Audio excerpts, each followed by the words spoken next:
We're back, episode 4, Age of Paradox podcast. How you been? Good. Podcast 4, yes. Podcast number 4. Let's go. Still going. Yes. How you been? Man, good. Really good. Yeah? I see we were wearing red. We're both wearing red today, Obviously, I'm wearing it nicer.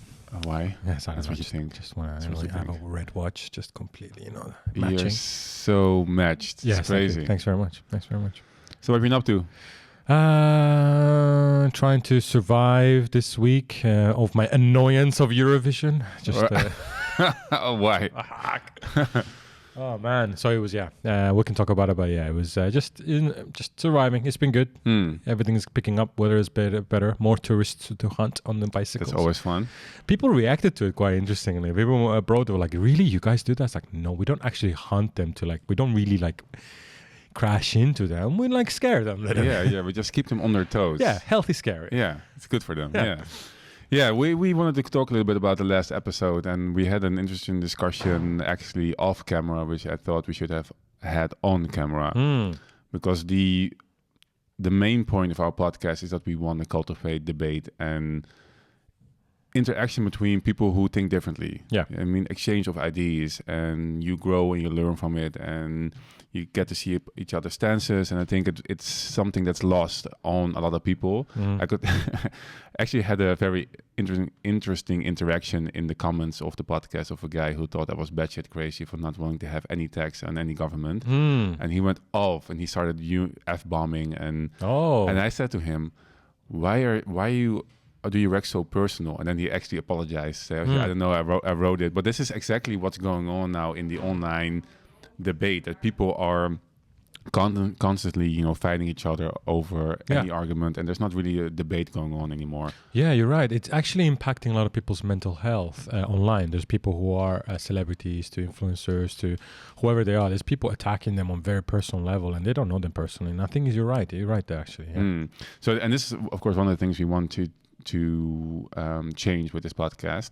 So, but I also noticed that in the last episode, we kind of went toe to toe on certain topics, and it was fun because on the one hand, it was, I think, a typical discussion I have a lot with people when I talk politics or current affairs or whatever. But I noticed, that I was getting really annoyed and really agitated. I loved it. And I was looking back the episode. I was pointing at you. Yeah, you're pointing. It was great. It was insane.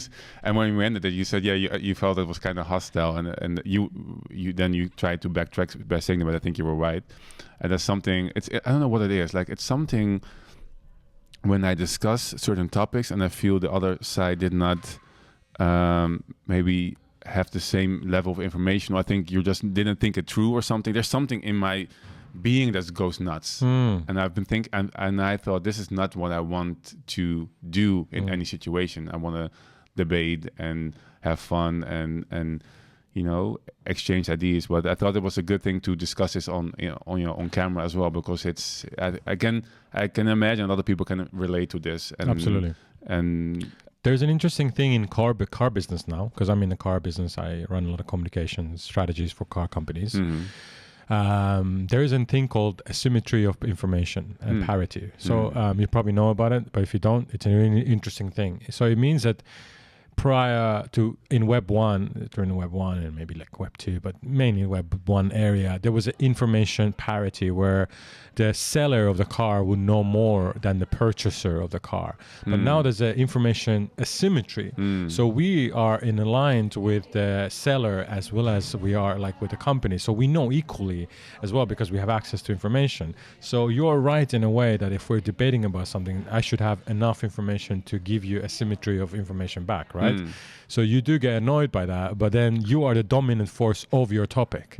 So I think there is a lot of maybe disagree or agree, but now we should be in an era where we also are happy to educate and learn and assume. And I don't think even if you lose a debate, it doesn't mean that you are destroyed by it. No. You losing one of my family mottos that I'm going to tattoo on my back one day is win or learn,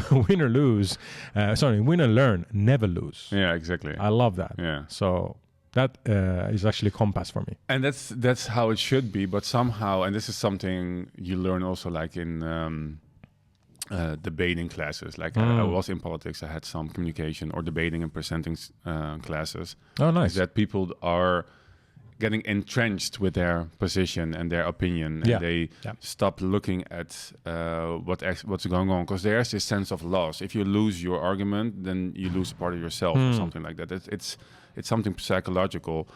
But I think if you learn to circumvent that and navigate those programming, then you can have a more fruitful debate with one another, and you don't get annoyed. Yeah. Which is nicer for yourself. Very nice. So this is happening a lot, especially in Western countries where we have liberties, that we're going to hopefully discuss about this, where a lot of woke people or people who are on the extreme left, they go... Don't get me started on this one. Yeah, go on. Preach now. No, so it's very hard to debate with them. Yes. Because they have, like, where they say silly things that I'm seeing right now, and they won't budge against, even in the face of informative, fact-based information. Exactly. So fact-based debate doesn't work as effectively as it did previously, because it's hard to change idiots or extremist mind, right? I mean, I'm an idiot at some point as well as everybody. Like, if you want to debate to me about flavors of something, I have my stance.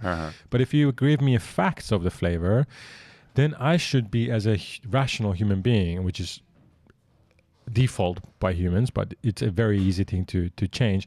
We should have an opinion to actually, hey, we're like, oh yeah, actually you're right. The pistachio ice cream is probably made out of cow eyes, and I should stop eating it.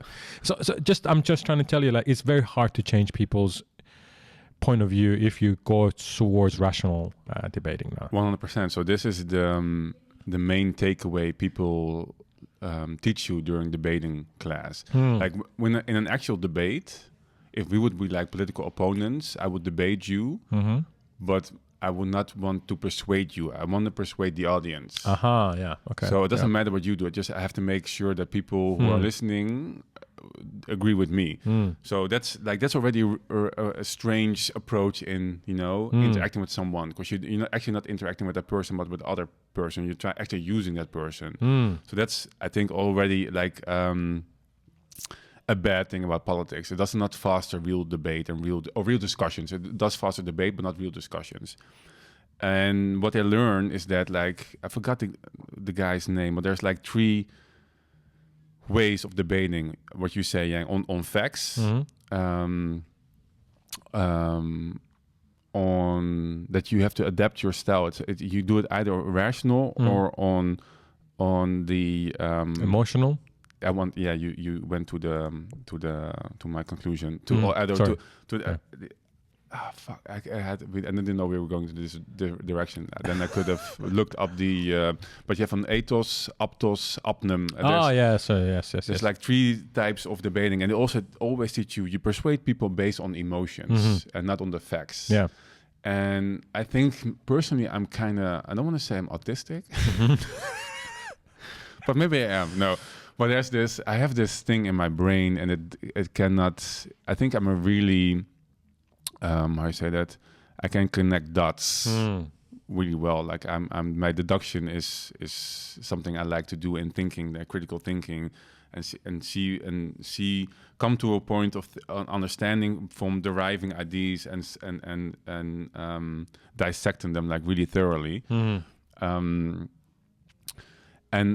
don't care much about emotions. And nowadays, emotions are like really a strong part of people's belief system. Yeah. So, for instance, we are both anti-woke. Right? We can. I'm not sure why that. Maybe we can dive into it another time. Why that is, but to have that opinion nowadays, then you could be shunned. Yeah. We talked about that. Actually, you said that in the first episode about your coworkers not being able to dare to openly express themselves because of the social backlash it causes. And a lot of people are sensitive to this mechanism, and I think people who are less sensitive to the mechanism, they tend to come to different conclusions about worldly affairs. Absolutely. Affairs. And it's happening now in a more effective way. One of the great examples that is happening right now in European Union is what's happening in Sweden. Sweden is extremely good example. I know we were not supposed to go this way, but it's a good, just quick one. So Sweden's immigration policy 20 years ago was like, we have open doors. Yeah. If you're immigrant, welcome to our country. And at that time, that was a leftist country. At that time, a lot of people from the neighboring countries, Finland, Norway, and Denmark, their politicians said, this is wrong, don't do it. You're not a Muslim country. You're opening doors to all Muslim immigrants without any checks and balances. They're like, yeah, we're going to do it. So they immigrated, estimate of 1.3 million immigrants from hostile countries that have detested against the Swedish national values. I mean, what do you mean with hostile countries? So these are countries that have extremely, they are not educated in a way of, they don't have an average education. So democratic values of a country is only as powerful as the educational system you have. Right? If your country is not highly educated, and this doesn't matter if you're right, left, whatever you think, black or white, it doesn't matter. This is true. So if your country's education system is not strong, then your democratic system relies on the weakest of your democracy, which means that you're not able to vote in a rational way. You vote in a swing way. You're swinged. You're persuaded to vote, which means Sweden and Denmark, all these countries are highly educated people. So when you have hostile countries which don't have an uniform education system where private education reigns supreme, it's very, very hard for the average people to understand anything about politics, equality, etc. So when I say hostile, I mean countries that don't have this, like Afghanistan, Iran, Iraq. These are like... And what do they lack then? Because they lack education, universal education to their people. But what does that end up in? Okay, so this translates to... Yeah, so this translates to rejecting other cultures, rejecting other values, rejecting your point of view, rejecting anything. Iranians are a little bit different because it's a very highly educated people, so they don't really cause any issues anywhere. Wherever they go, they start companies. I was just telling you, for example, the CEO and founder of Bunk here is Iranian. A lot of Iranians are in high positions in many countries. They're not the problem causers. Sweden has a massive problem right now, massive problem. They are now, by capita, the highest crime homicide rate in Europe. They are in deep trouble. They brought the military there in. Finnish, Danish, and Norwegian police officers are going into Sweden to help them. They lost control. The murder rates are insane in there. And that's because 10 years ago, so what my point was, like 20 and 10 years ago, when people said, don't do that, don't bring all the immigrants in, people were accusing them of racism or accusing of xenophobia, all this crap. They're like, wait a minute, it's my country. I understand it completely. I'm Iranian. If you tell me tomorrow we're going to bring 10 million Australians to our country, I'm like, what the hell? Like, no. Same here. Stay out. Stay out. This is my country. Like, it doesn't mean you're against that. It's just that it doesn't blend in your culture. Now, that is what's happening in Sweden. And now they realized that, holy crap, we were wrong. Like, they actually went on stage. The prime minister said, we were wrong. Oh, really? Yeah, we were wrong 20 years ago and 10 years ago. She resigned. There's a new right-wing government. And they said, we were absolutely wrong. We're going to close this. We're not going to have we're going to actually start deporting everyone with Swedish passports that had origins have come from these hostile countries that don't integrate, have any criminal record. They completely lost control. Malmo, for example, is a good example where Eurovision was done. The protests that were happening during Eurovision was incredible. Like, the amount of Muslim radicals that were there shouting Sharia law and Allahu Akbar was shocking, not to Swedish people, but to everyone else there. Because Eurovision's audience is what? Gays, libertarians, a lot of people who love music. They're like joyful people. And they went to Malmo, they're like, what the hell is going on here? Surprise. It's out of control. And that doesn't mean you're xenophobic or racist. We have to have these conversations. We have to have these debates. This is very interesting. I have two now things I want to go to, because we started out actually recapping the last episode, and now we dove into immigration, which is interesting because I want to talk about the Dutch elections. And I can imagine people want to hear this in other countries, what's going on right here. But you also mentioned the Malmo and the Eurovision Song Festival. Yeah. Do you still want to recap on that a little bit? And I think we should, just a quick one, because my friends, I know everybody who was listening, they're like, this is really interesting. They never had. So this is very interesting, Robert. We have to talk about it quickly, but many of my friends and people who listened and they had texted me like, I actually never thought about debating Eurovision. No, me neither. People were like, wait, somebody's debating? Because either it's people hating it and people loving it, but there's no debate. So they saw a completely different angle, and I think we should talk about it because it's a big issue. All right, let's start with that, and then go into the Dutch elections. Yeah, sure. So we had a debate last time on the Eurovision Song Festival, and afterwards you invited me to your home to watch it. How was it? I mean, it was fun to be there, just meaning to visit. But to me, I mean, I'm not a fan of the show, and I was surprised because there were two countries which I just liked as watching. I mean, I liked France and I liked Latvia, I think, and Germany. Actually, you like Germany a lot? Yeah, that was really good. Yeah. So I mean, of course, I love music, so there's nothing wrong with music. But to me, again, it's the. So I love the music. Yeah. But I didn't like the orgies. Oh, the gay orgies online. I gotta not say, my thing, I have to say. It was so overly sexualized. Yeah.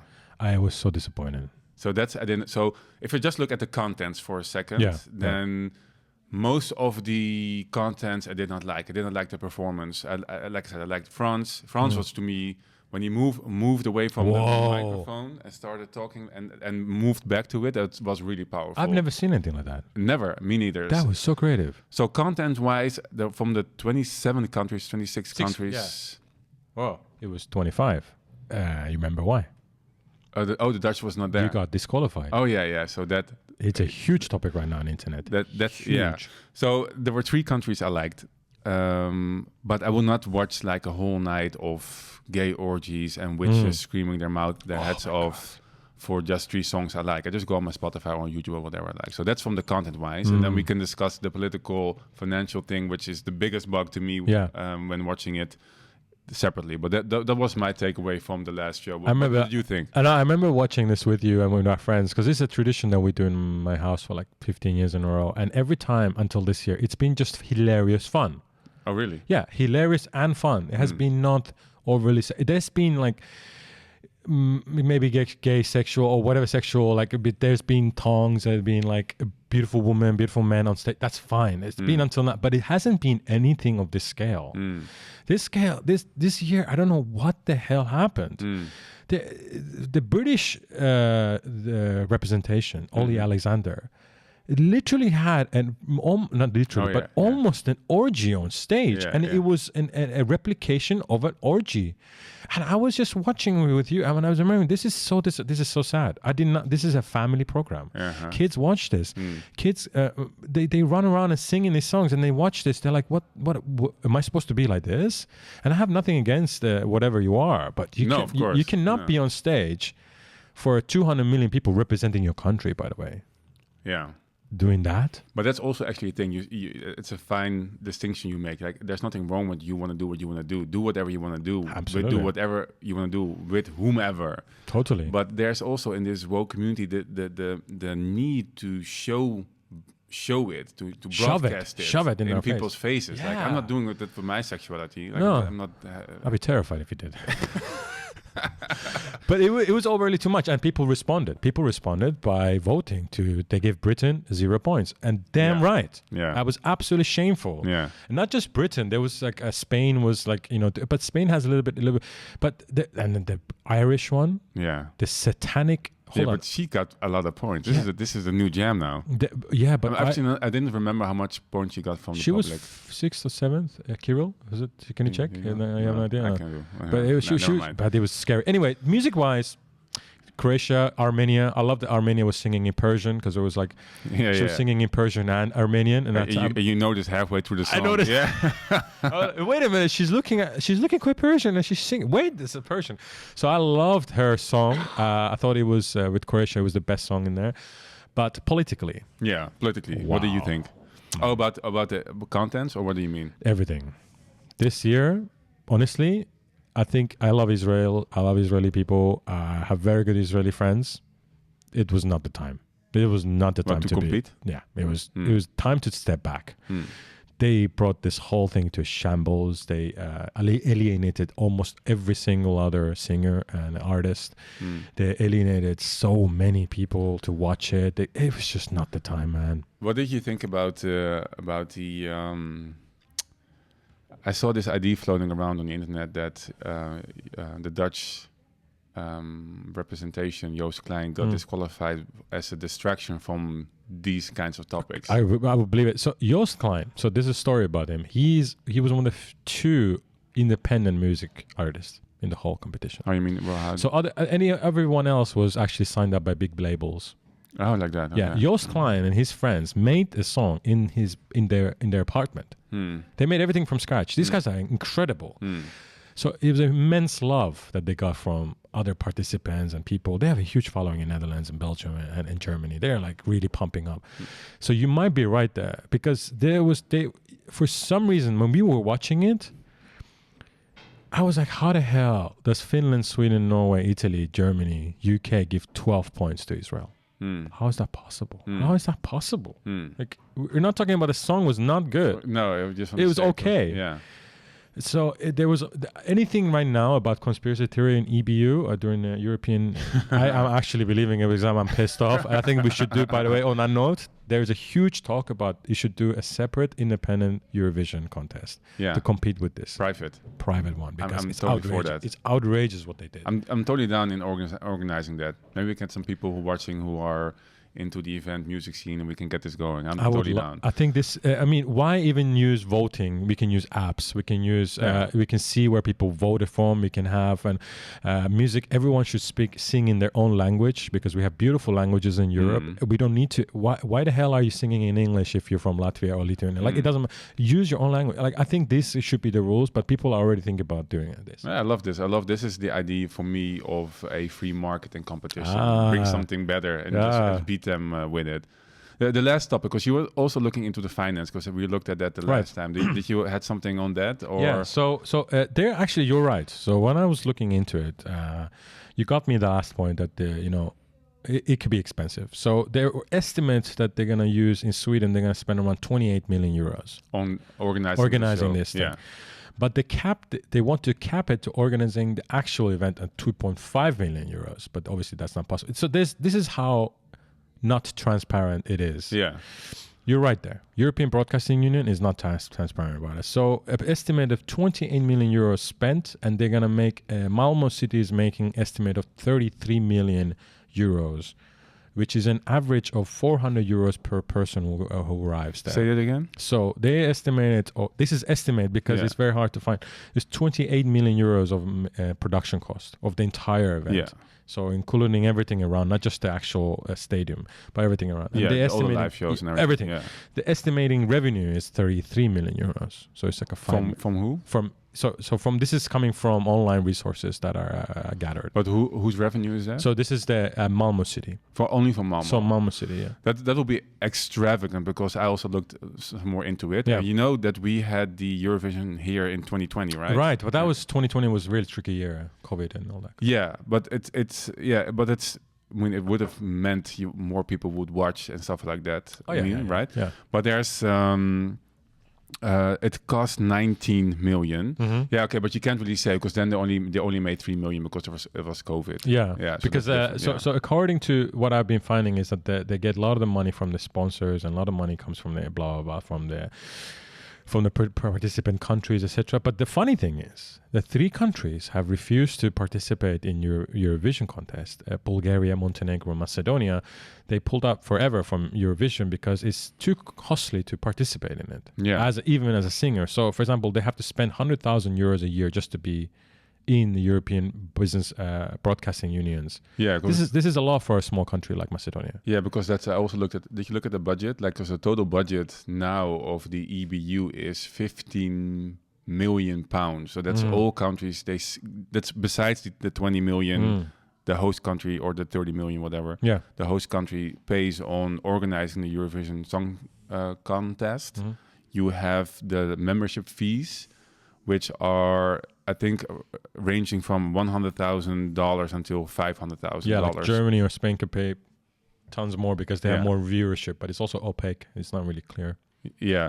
There's this weird distinction in who can join. It's not European. It has to do with a certain broadcasting area. Yeah. From all times. But anyway, so you have the 20 to 30 million per year on the contest production itself. Yeah. And then you have the 50 million on licensing fees you have to pay the EBU. That's right. As a member. So that's crazy amount of money Yeah. every year Yeah. goes to there. Yeah.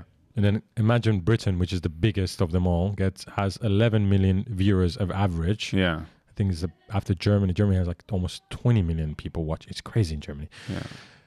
Britain gets 0 points. Yeah. There goes your money. I remember just as the closing subject, Scott Mills from Radio 1 said, "We're quite tired of this. We're going to send Rolling Stones next time." Yes. I was just, before we started this recording, I was talking about Steve Hughes. Hughes. It is a complicated name, yeah. Ghes. I don't know. Just no.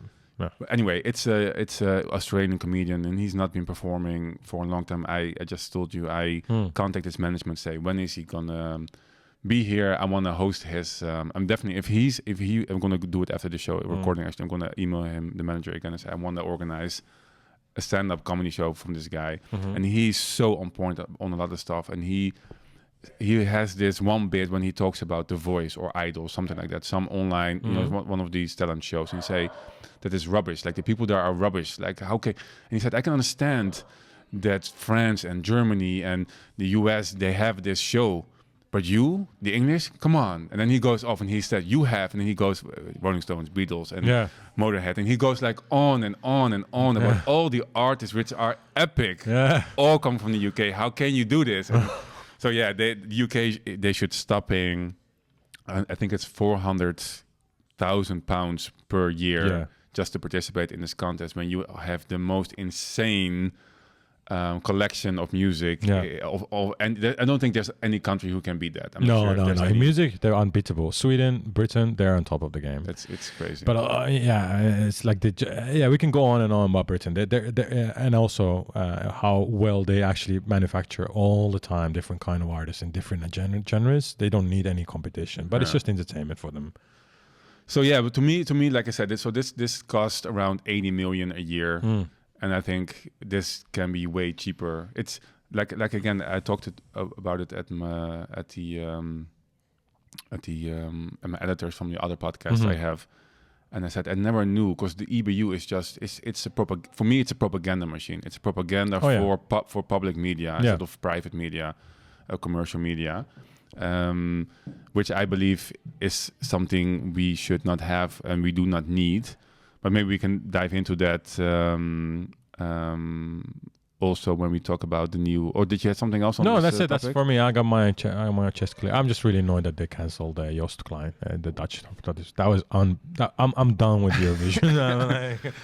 funny that was the straw that broke the camel's back. Because for me it's the 80 million a year, is. For me, it was just Joost Klein, how they brought Israel and forced that performance on us and alienating everybody. There was, they almost all the artists signed a petition saying they won't sing, they won't perform if Israel is performing, and they were like, we're gonna fine you, we're gonna fine your broadcasters, we're gonna sue you. They were really terrifying to them. That's why, like the Irish and the Swiss and the Croatian and they went on stage, they were completely rigid when they were on stage. The information as I've got from checking on TikTok and everything, they said that the atmosphere has been so horrible, so toxic that Israel was there. Now again, I have nothing against Israel, and this is where people confuse debating with information. They're gonna go, I'm attacking me, my friends. I don't give a shit. I'm gonna say what I think. That was uncalled for. They should not be in that competition. It's not the time. Next year, maybe, not now. Just you can see. Anyway. But that's also. I'm gonna just comment shortly on this one, because that's also an interesting thing that happens in debates a lot. So let me give you an example. Like I like to debate American politics. Yeah. And in most media, like Trump is the absolute bad guy.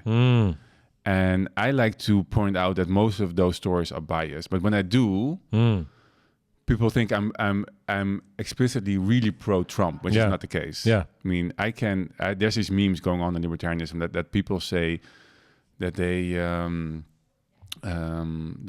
take a hit at Democrats. Say, Democrats are shit because of X, Y, Z.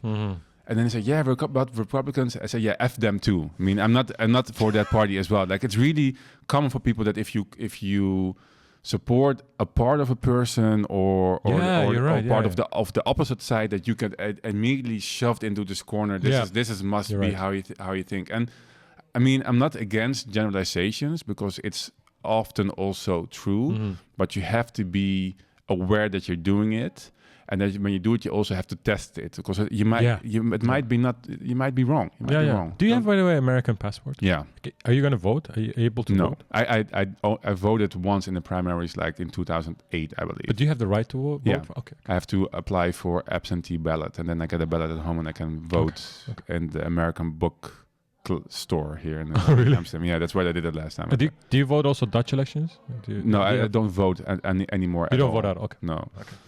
That's another interesting topic. But let's go to the Dutch elections. Yes, educate, because I am interested. Because we had a long process. We had elections 6 months ago. Right.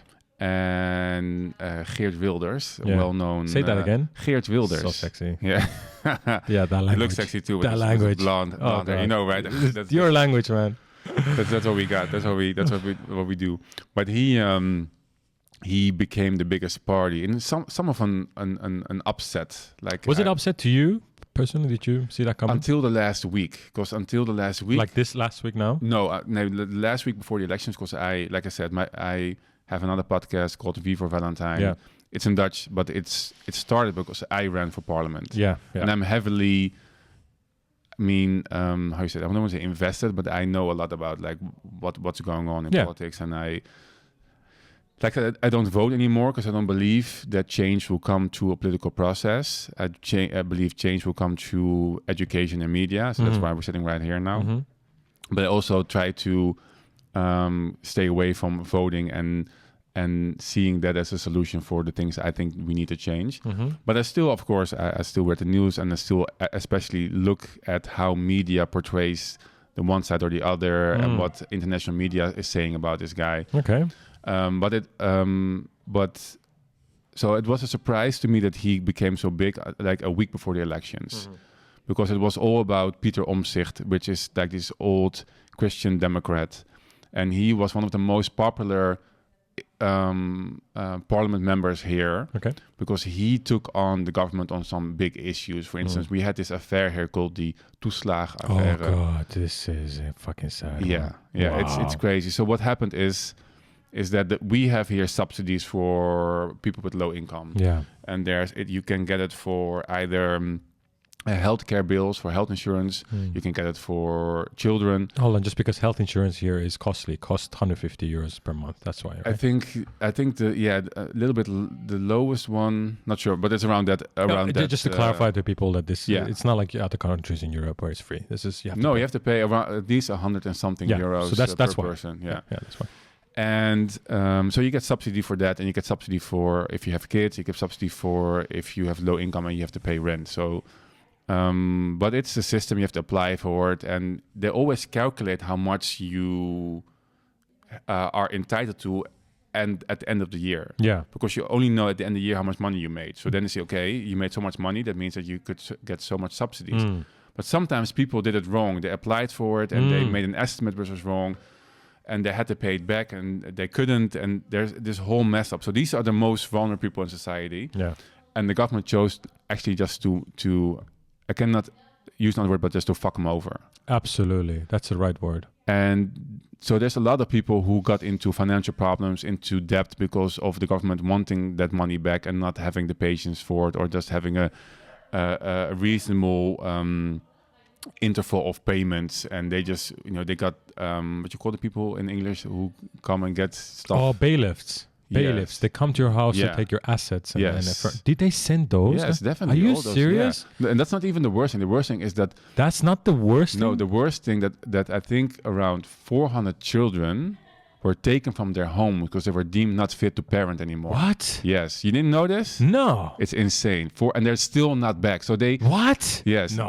I swear I to hope God. You're wrong. No, I'm definitely not wrong. This is an ongoing thing. And I was going there because Pieter Omtzigt, he and Renske Leijten, who is from the Socialist Party, they bit into this, and they got the government to admit that they were wrong and there were wrongdoings. But this was like a year-long... he had a burnout afterwards. Like he fought for those kids and for those people. Wow. And This is a crazy story because, like I said, more than 400 children got placed out of home into foster care because of this situation. The government put them in, and now after Pieter Omtzigt made them aware of acknowledge their mistakes, and there was this whole program now for fixing that problem, but those kids are still not back, even though they admitted they were wrong in what they were doing. What? Yeah, it's insane. When did this this is now, I think, the last 2 years. I'm not really aware when it started. The kids have not been with their parents for 2 years? Oh, no, 2 or 3 years, yeah. 400 kids. It's insane. I am absolutely shocked. It's insane. So this, what I was going to, this is not, maybe we can dive into this again. What the fuck? But this guy, Pieter Omtzigt, because this made him popular. This was one of 2 things he did. I forgot the other thing he was really passionate about as well. But this was the biggest thing, definitely. I think also the cabinet almost fell over it. Yeah, I heard that your prime minister resigned for this. Maybe it was this. Yeah. Mark Rutte, that guy sucks. Yeah, so this guy, when the cabinet fell, he was a member of the Christian Democrats, but they were not in line with his views anymore. So he decided to leave the party and be like a one-man party. Oh. And then he was thinking, should I start a real full-blown party? Right. And he did. It's called New Social Contract. Okay. And that immediately became, in the polls, the biggest party there is because he's so popular. He's and he got I have to say, he got a lot of people from the old Christian Democrats to join his party, but he was the biggest. So a lot of people thought he was going to win, but he had a burnout. Yeah. And I know one of my friends who is an investigative journalist who works closely with him. I asked him before he started his own party, do you think he will start his own party? And he said, no, it's not in his nature to do so. So I did not expect him to do it, and then he did.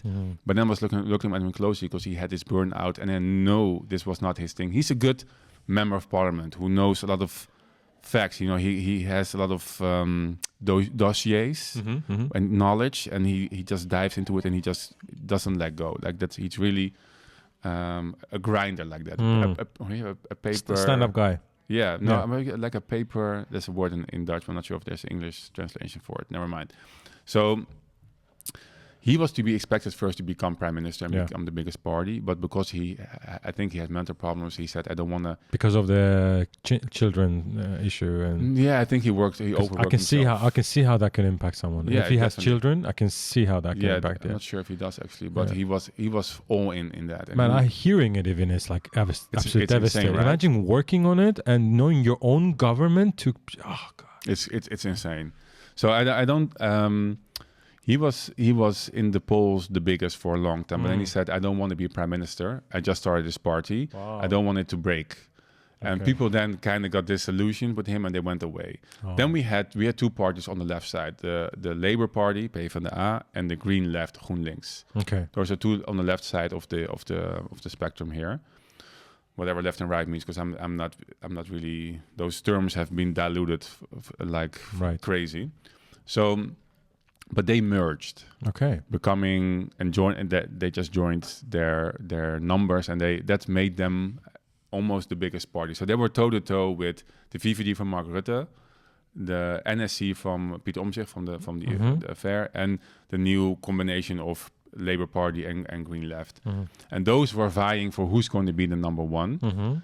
And all of a sudden, I think it was the last week before the elections, you saw PVV from Geert Wilders shoot up. Why? I think he was toning down. I mean, he's really aggressive on immigration and other stuff, but he's also not shying away of demonizing certain groups or demonizing people. And he's just, he's been talking about debates. The debate training I had, they always have a yearly competition. Who's the best debater in Parliament? And he wins most of the times. Yeah? Yeah, he's the best debater, I think for 4 or 5 years in a row, something like that. So the guy knows how to debate. He knows how to debate. And I watched him after seeing that training, and I can see why. Like, he doesn't engage with his opponent, but he engages with the audience. So you would say he's on right as extreme as it gets, or like... So that's what I want to talk about. Okay. So after he won, like people were going crazy, and now it took 6 months to form a government because he's seen as radical right-wing extremist. I mean, he made this movie called Fitna about Islam like 10, 15 years ago. He's been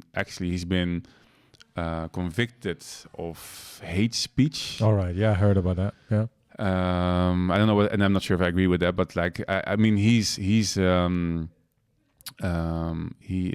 figure who pushes buttons a lot, and people think he's a racist, he's a Nazi, he's extreme right wing, and that's why I want to talk about it, because I also saw this article on Reuters saying that this far right government has now been formed yesterday, the most far right government in decades in the Netherlands, and I was on public television. Actually, this week. Oh, really? Yeah. Really? Okay.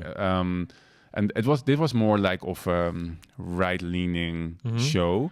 And we talked about, one of the things we talked about was about the elections, and that was before they formed the government. And they were like, "Are we going to have a right-wing cabinet?" And everybody was like, "Yeah, I think we're going to have it." And I was like, "How do you mean right-wing?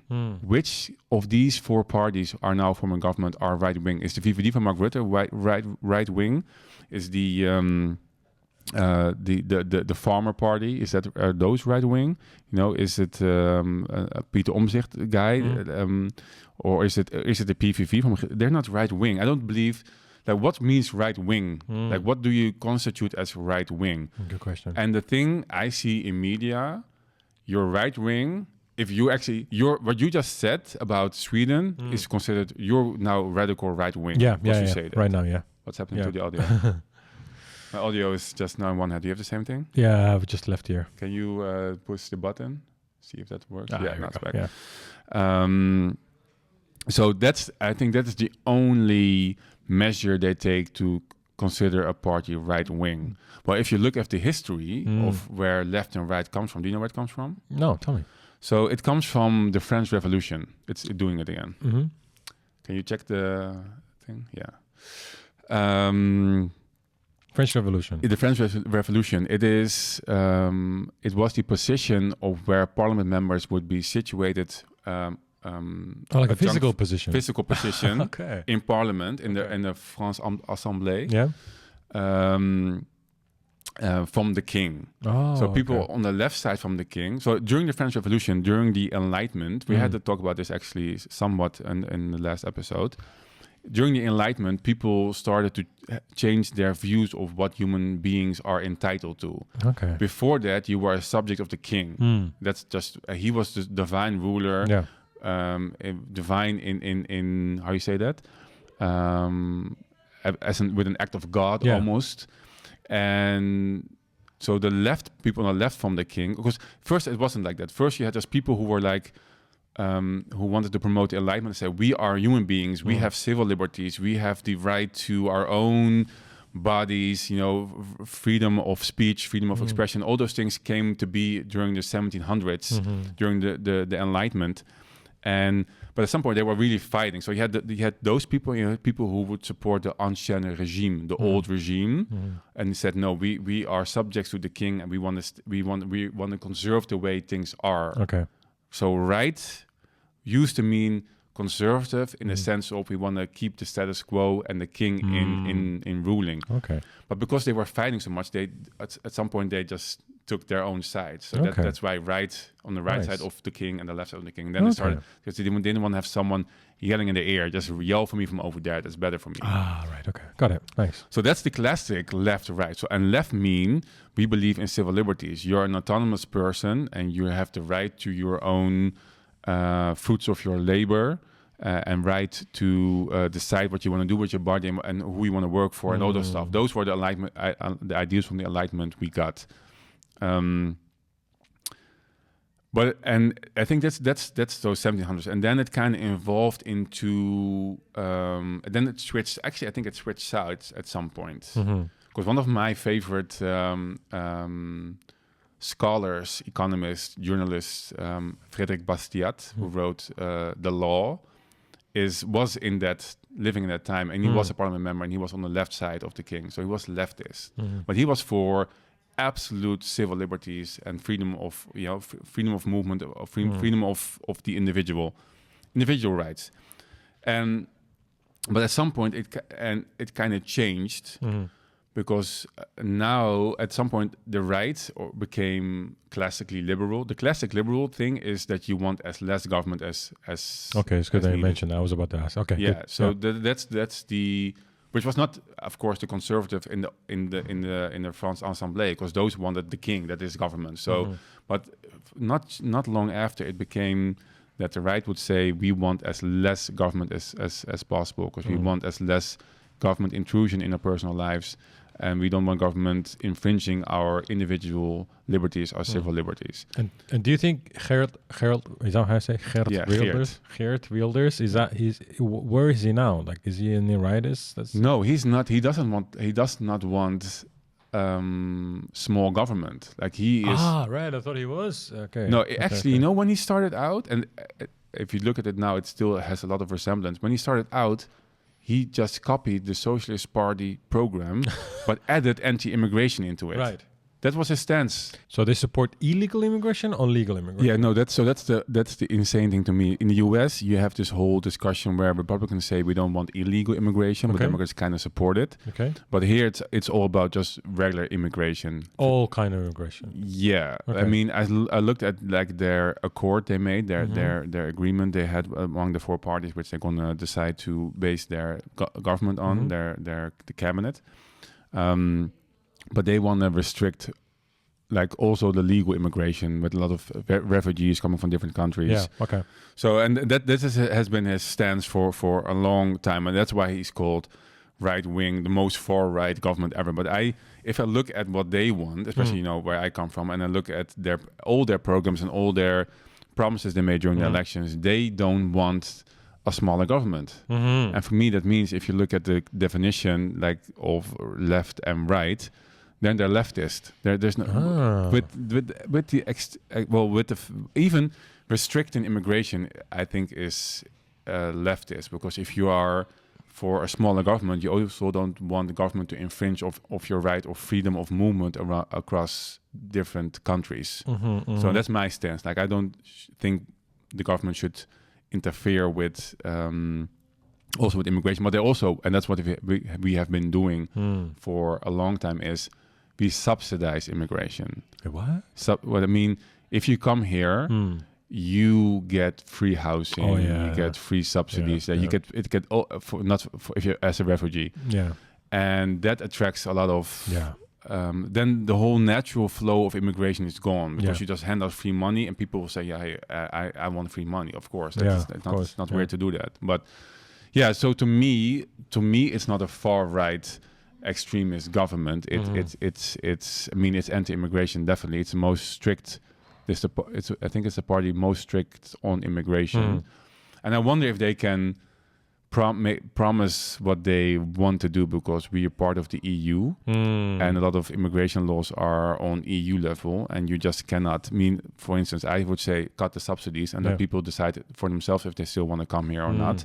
That's not possible on the EU law. It prohibits that. And he used to be a Nexit guy. Nexit means leaving European Union. Yeah, Nexit, like from the Brexit, and then the Netherlands exit. But he has dropped that stance going into the elections, because that's what I said. I see him moving, also becoming more mainstream to gain power. Exactly. So is he going to be prime minister? No, that's one of the trade-offs he made.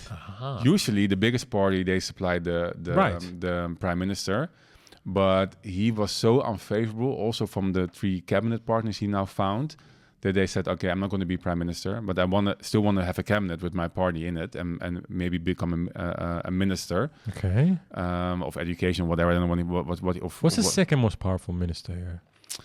He stands kind of alone. The prime minister is really the number one, and he has his cabinet, but they don't get as much attention and power as the. But there's no vice prime minister. There is, and it usually rotates. But it's so the minister of finance is usually also the vice minister. Finance. Yeah, that's bizarre. Yeah. Okay. So, but yeah, I think it's interesting, and I'm curious what happens. But it's I think the far right label he got is just because of the immigration, and I'm not sure if I agree with that. I do want to say something. So when this happened, the elections happened in November, was it? November, December. 6 months ago or something like that. Yeah. So when that happened, I asked a lot of my Dutch friends, Moroccan Dutch friends, Iranian Dutch friends, Syrian, a lot of my Dutch white friends and non-Dutch white friends, what happened? And I was surprised. All of the ones that are born abroad or are grown up here to non-Dutch families all voted for him.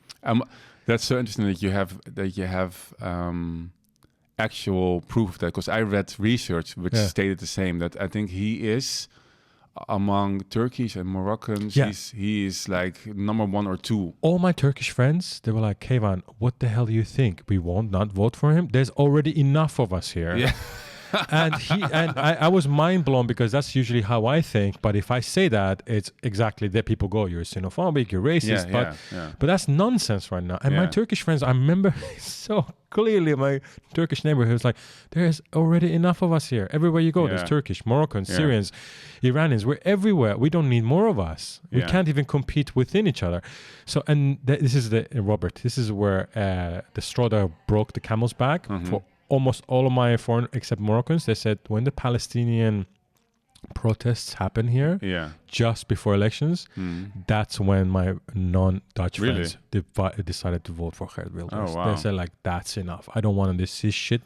They can go to Palestine. They can go to Syria. I don't want this in my country. I was like, so what? Yeah. Moroccans were obviously like, yeah. But even within the Moroccan friends, because I have quite a lot of them, they were like, even that disgusted them. They're like, that's enough. I don't want this in my city. My anyone who went to those protests, I don't want to see them again.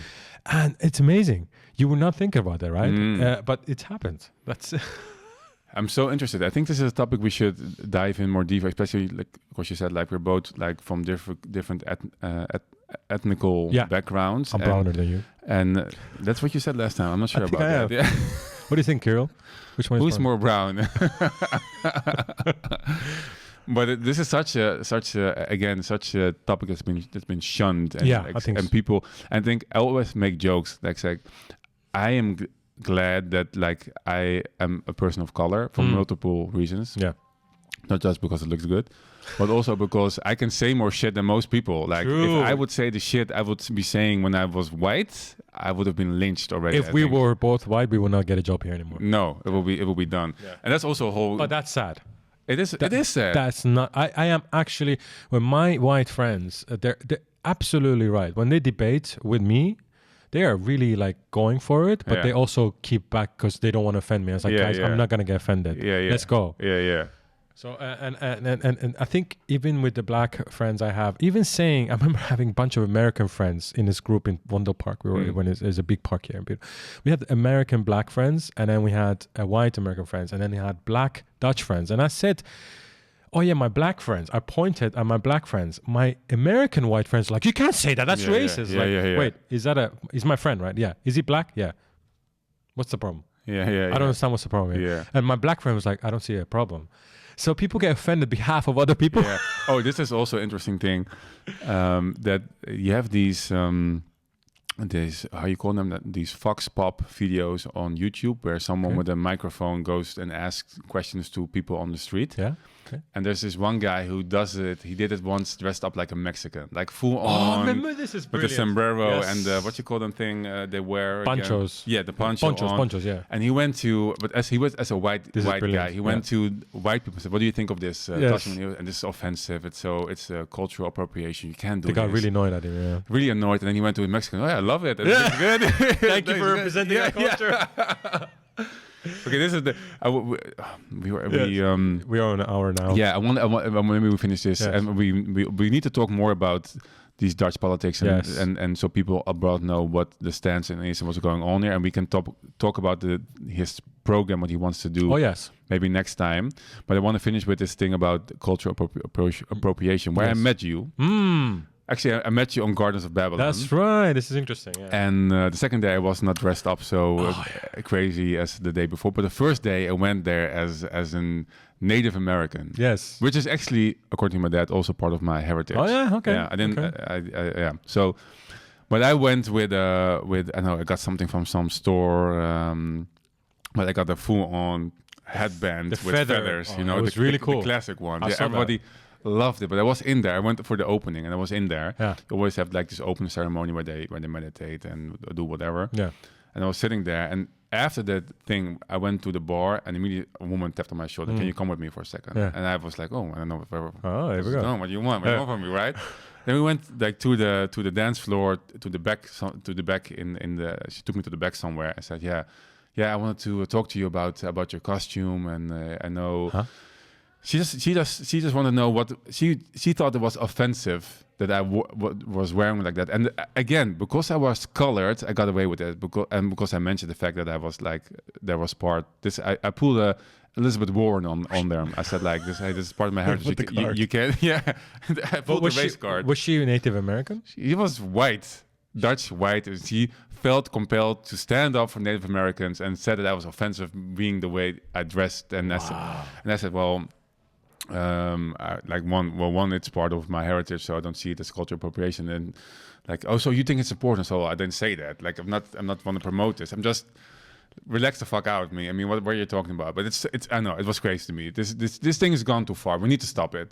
We need to do this more often. I think. But I think it's if the Persian culture is very rich. It's a 5,000-year-old culture. There's a lot of costumes. People, it's beautiful.